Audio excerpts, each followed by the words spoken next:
Hi, my name is John Steffes. This is my persuasive speech.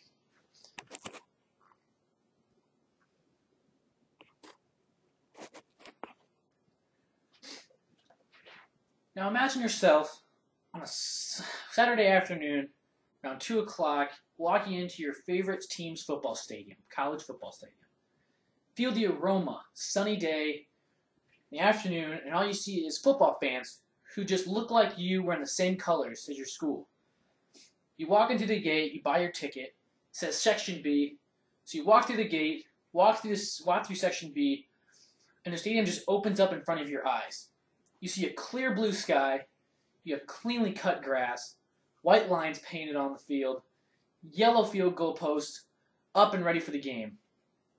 You walk in and you look to your right, and you see college students, just rowdy, painted, ready to go for the game. Look to your left, you see alumni, you see their kids who will be future students at this school sometime. Nothing can beat this feeling until all of a sudden you see the football team run out of the tunnel. Everybody in the stadium just goes nuts with excitement. The shivers run up your spine, and how awesome and jacked you must feel for this game. Now ask yourself, what's the one thing that makes this all possible? The players. Without the players, none of this is possible. I'm here to tell you why I think collegiate athletes should get paid. Every year, schools are getting more and more money from sports programs, either from alumni giving back money to the school, or from the extra revenue from these sports at athletic events from the fans. The schools then have a choice to make, what to do with this cash. Some schools can decide to split the money amongst all the programs, or they can help just renovate the stadiums and arenas that belong to the school. They could also use the money for better equipment.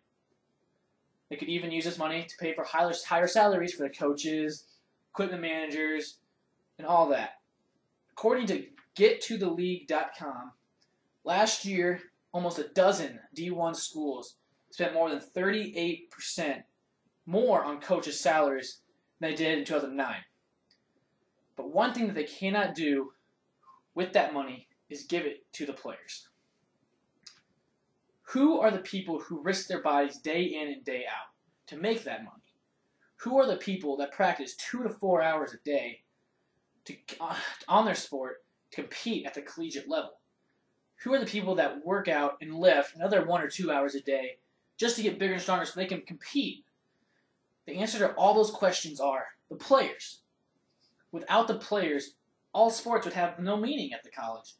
There would be no stadiums, arenas, for loyal alumni to come back and feel like they're part of the school once again. To put it simply, without the players, there would be no revenue. No revenue means less money for the school. Less money for the school means higher tuition for the students. When kids go to college, a normal day for them would be to go to class, go work for a few hours, maybe go work out, study for a while, and then hang out with their friends and go to bed. For student athletes, it's a completely different schedule. For them, they go to class, they practice, they study for a little bit, they go to bed. With so much of their time dedicated to their sport, whether it be practice or working out, they have no time for a job. Without a job, they have no source of income. There is a famous saying from NCAAstudent.org, and I'm sure that you've heard it on TV before. The saying is, there are 380,000 NCAA students, athletes, and most of us will go pro in something other than sports. This says that once the kids get out of college, they no longer have their sports that they can fall back on, but instead they just lose all they have is their degrees.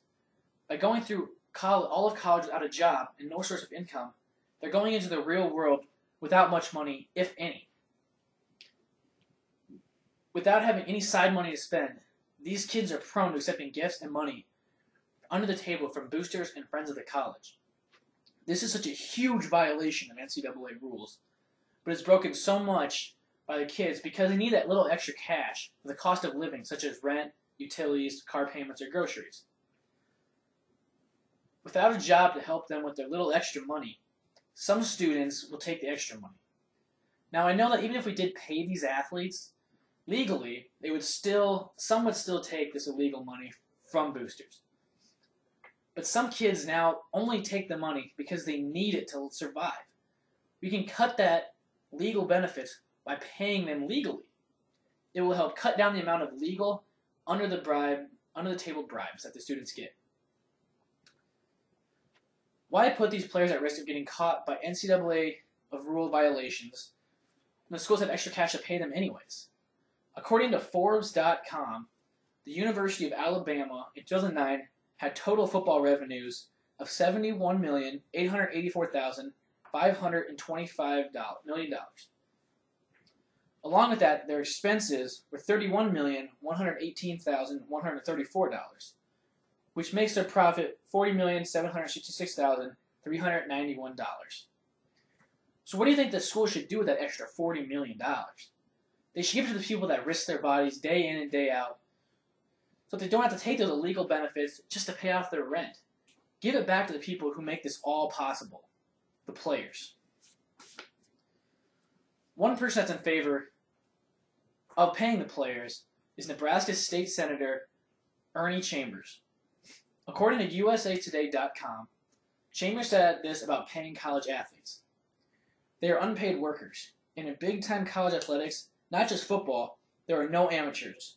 Whenever you get something of value for performing athletically, you're a professional. They call it a scholarship, fees, books, tuition, and so forth. What I want is the athletes to have some spending money. Here, Mr. Chambers is saying that these players compete as professionals and should be treated as such. Their schedule is so rigorous that they should be compensated for their lost time. Another quote is from Oklahoma center Vince Carter before his team played LSU in the championship game. Sometimes it just doesn't seem fair. I'm at the #1 football school in the country right now, and I'm struggling to get groceries every month. Carter helps prove my point. Since these kids don't have the little extra money to pay for the little things, they need some help on extra cash on the side. An alternative to paying these students directly with cash would be to give them incentives to get money for their work. In the pros, they can get paid for milestones they reach, such as rushing yards in a season or points in a basketball season.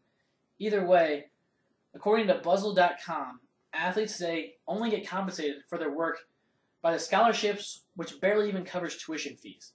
The rest of the cost of living, like rents for the apartment, groceries, and car payments, like I said before, all go unpaid. By giving these athletes incentives to work harder, it can be better for the fans like you. It makes the players work harder, which means the level of play will increase, which makes it more entertaining for everyone, the fans, and you. Paying college athletes can have direct influences on you because it can raise the level of play. As well as paying college athletes will help them cover the cost of living and get them ready for the real world after college. Coaches already get paid millions and millions of dollars a year, so why should they get paid any more than they already get?